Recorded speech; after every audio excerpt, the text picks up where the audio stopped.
understand this is the last nail in the coffin. It gives them legal justification for kicking in your door. That is what this is. You cannot legally own or possess seeds, viable seeds.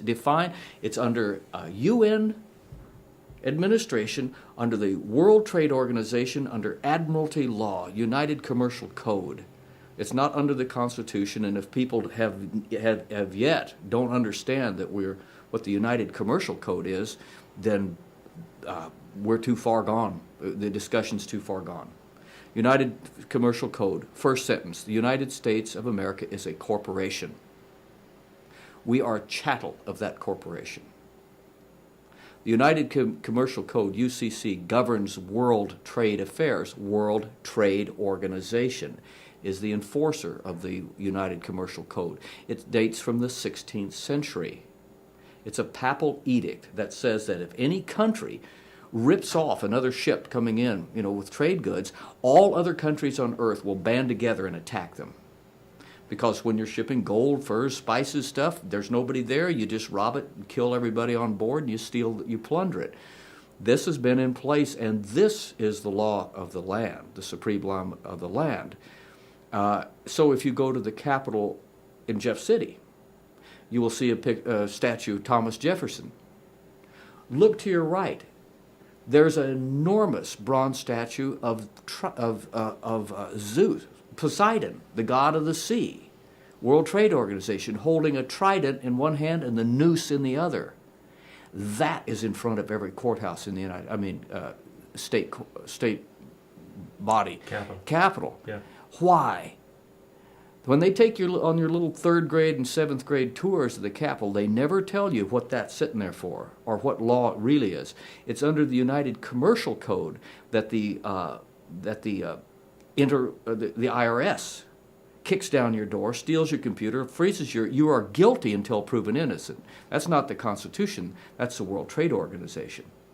That is the body that these tax courts are in sync with. So when it talks about international law and specifically mentions the World Trade Organization, there's a whole bunch you have to know when you read those words, or you don't understand. That is the legal, organized violence that is going to enforce their will upon the people.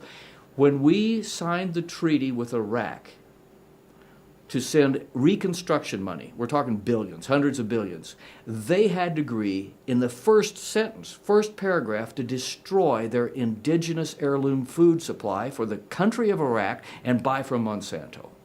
And Hillary Clinton last year completed 2 trade agreements with Afghanistan and with Pakistan. And she says, which also involves the purchase of certain seeds. Now you know why Monsanto has over 80% of the global seed supply locked up and is now going for the last little bit, which is here in America. Watch Food Inc., watch The Future of Food, no excuses. If people haven't seen that and they think they understand what's going on, they have no idea. Once you've seen those and you're scared enough, watch The World According to Monsanto, and then the film Dirt. And you will see a coordinized global hegemony working to seize control of the entire world's food supply system, 80% complete already, and now you're looking at the last nail in the coffin to make it illegal for Americans to actually grow and own their... You can buy seeds. You'll be able to buy seeds at Walmart, but they won't sprout. They'll have the Terminator gene in them, so that control of the food supply is totally under the government control. This is what Henry Kissinger said to Nixon when they went to China. Control the oil, control the money, control the food, control the people.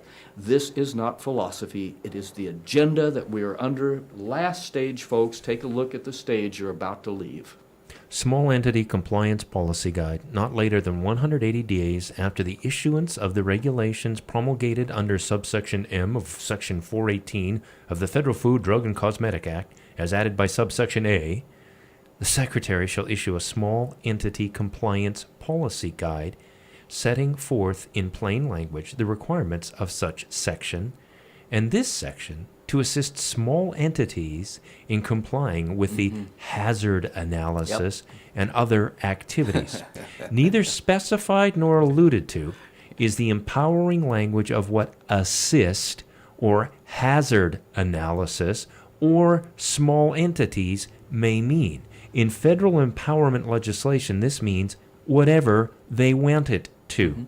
There's no legislative language that gets any clarity or defines what a small entity is. It could be my backyard garden. Instead, leaving it up to the FDA to decide the application of the law. The Senate bill, unlike the House version, does not include specific exemption language for small farmers, small organic farms, local backyard gardens. In fact, Senator Tester has an amendment to address this matter if the Democratic leadership allows it to be offered. Further, how about the TSA brand of intrusion into your affairs? Use of or exposure to foods of concern. If the Secretary believes there's a reasonable probability the use of or exposure of an article of food and any article of food that the Secretary reasonably believes is likely to be affected in a similar manner will cause serious adverse health consequences or death to humans or animals, each person, excluding farms and restaurants, who manufactures, processes, packs, distributes, receives, folds, or imports, they've just wiped out unpasteurized milk. They've just wiped out the whole milk industry.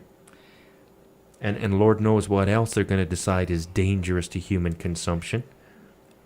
Grassley, little Chucky Schumer, little Dickie Durbin, these are the multinationalists. These guys are behind every one of these things. Yeah, Durbin's a co-sponsor. They are totally bought.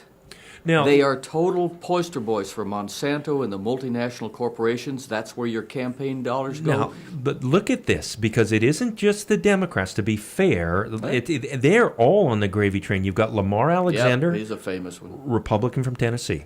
Birmingham, Democrat, New Mexico. Burr, Republican, North Carolina. Roland Burris, Democrat, Illinois. Saxby Chambliss, Republican, Georgia. Christopher Dodd, Connecticut. Michael Enzi, Republican, Wyoming. Kirsten Gillibrand, Democrat, New York. Judd Gregg, Republican, New Hampshire. Thomas Harkin, Indiana. Orrin Hatch from Utah. And John Isaacson, both Republicans, Isaacson from Georgia. So, I mean, this goes across party lines. These guys are all in it. Like they which said. Which just supports what you said. Like they said. We don't care who gets elected. We own them all. They're owned. These guys are owned. These are senior committee men, Schumer banking, Dodd in banking. And why are these guys that are mostly known for and Hatch, these people are senior toadies at the topmost ranks of this, bought into the internationalist one world. I mean, when George Bush Sr. was president, he was the first one to start using the terms New World Order publicly from the presidential podium. Here we have a man that was basically unelected to everything he did, ended up as the head of the Central Intelligence Agency, and then he stepped straight into the presidency. Then his son becomes president. Is nobody paying attention?